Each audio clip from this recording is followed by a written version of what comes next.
शमीम बाजी प्लीज, ये वक्त नहीं है इन बातों का। अरे हटो, अब तुम मुझे बताओगी कि कौन सा वक्त मुनासिब है और कौन सा नहीं। तमीज से बात करो शमीम। तमीज तो आप पहले अपनी बेटी को सिखाएं, उसके बाद मुझे नसीहत कीजिएगा। किसे कॉल कर रहे हैं? शमीम को। क्यों? उसे क्यों फोन कर रहे हैं? उसी की वजह से तो ऐसे लोगों को बेटी दी थी आपने। अब उसका क्या काम है? उसी ने रिश्ता करवाया ना, तो जिम्मेदारी भी उसकी बनती है। उसे भी पता चले कि उसकी वजह से मेरी बेटी पे क्या क़यामत टूटी है।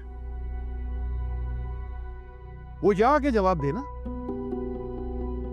कि किन लोगों में रिश्ता करवाया मेरी बेटी का। अब्बू आप प्लीज उन्हें कॉल मत करें, वो यहाँ नहीं आएंगी। क्यों? क्योंकि अगर वो चाहती तो ये नौबत ही ना आती। वो रजा भाई को दूसरी शादी करने से रोक सकती थी, मगर उन्होंने ऐसा नहीं किया ना।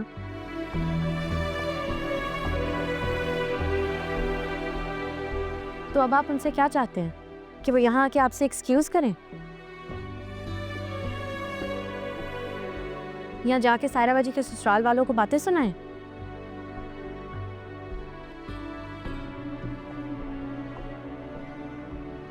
वो इन दोनों में से कोई भी काम नहीं करेंगी। क्यों नहीं करेगी वो ऐसा? क्योंकि वो रजा भाई के अफेयर के बारे में पहले से जानती हैं, मगर उन्होंने जानबूझ के हम में से किसी को कुछ भी नहीं बताया। अगर वो चाहती तो ये शादी होने से रोक सकती थी।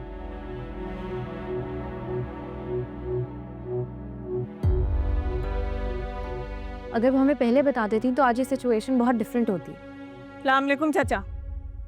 तुम यहाँ क्या कर रही हो? आपकी बेटी के कारनामे आपको बताने आई हूँ।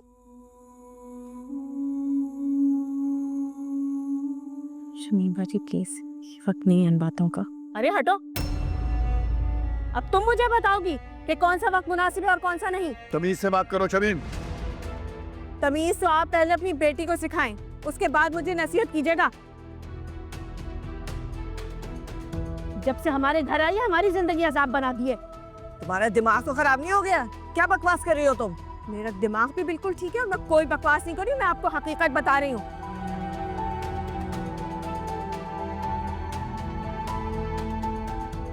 अरे आपकी बेटी को तो तमीज छू कर नहीं गुजरी है, इसे तो कोई छोटे बड़े का लिहाज नहीं है। जब से हमारे घर में आई है, हमारे घर का सुकून बर्बाद कर दिया इसने। सुकून तब बरकरार रहता है जब घर के फर्द अपनी लिमिट में रहें, लेकिन आपको तो आदत है ना अपनी लिमिट क्रॉस करने की। आप दूसरों की जिंदगियों में मदाखलत करेंगी तो आगे से आपको कोई जवाब नहीं मिलेगा, कोई रिएक्शन नहीं आएगा।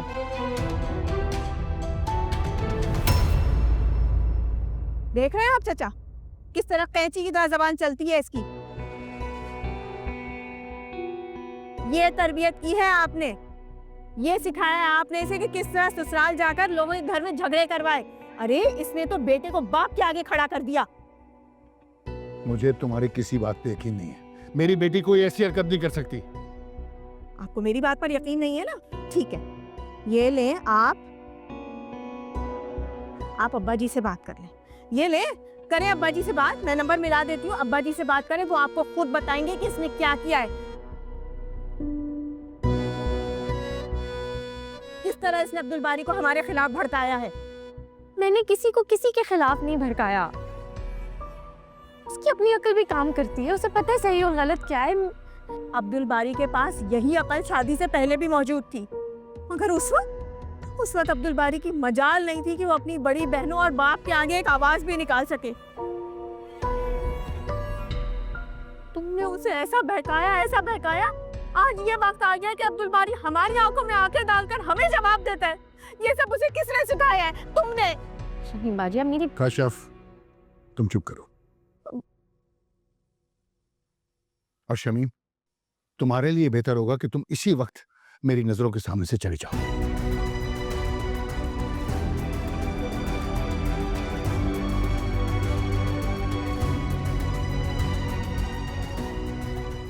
जितनी बकवास तुम्हारी सुननी थी ना, सुन ली।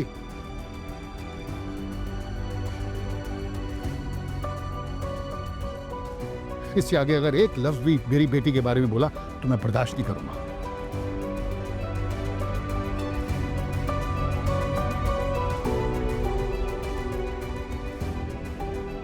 और तुम होती कौन हो मेरी तरबियत पे सवाल उठाने वाली? अरे सवाल तो मुझे तुम पर उठाना चाहिए।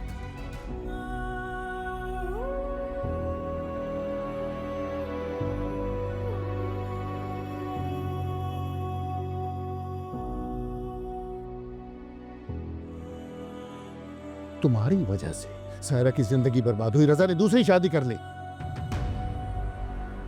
और तुम आज मेरे सामने खड़ी होकर कशफ की शिकायत कर रही हो? अरे शर्म से धूप के मर जाना चाहिए तुम्हें।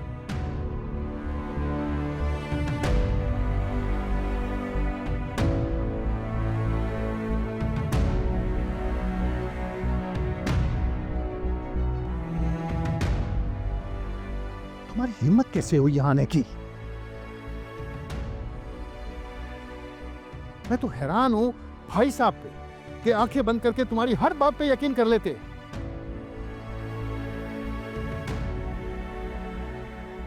उस दिन को पछता रहा हूं कि जब तुम्हारी बातों में आके मैंने सायरा का रिश्ता किया था।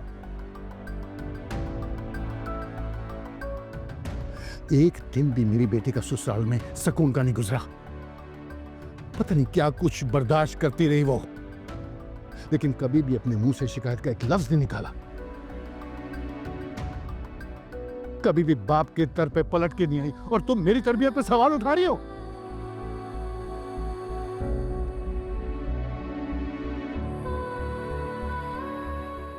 सायरा के साथ जो कुछ हुआ उसकी जिम्मेदार सिर्फ तुम हो, तुम।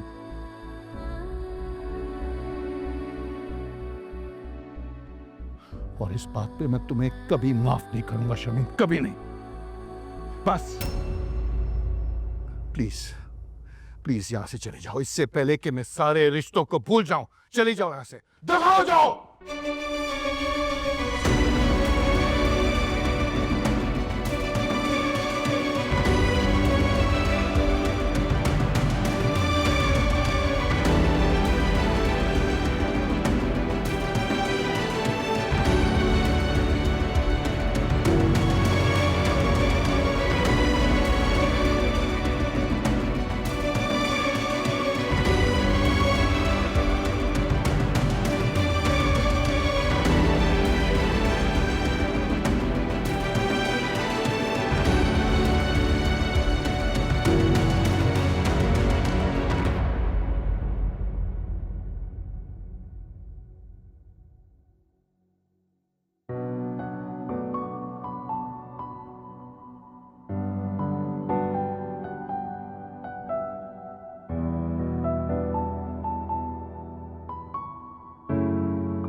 अगले दुखों में कितनी दरार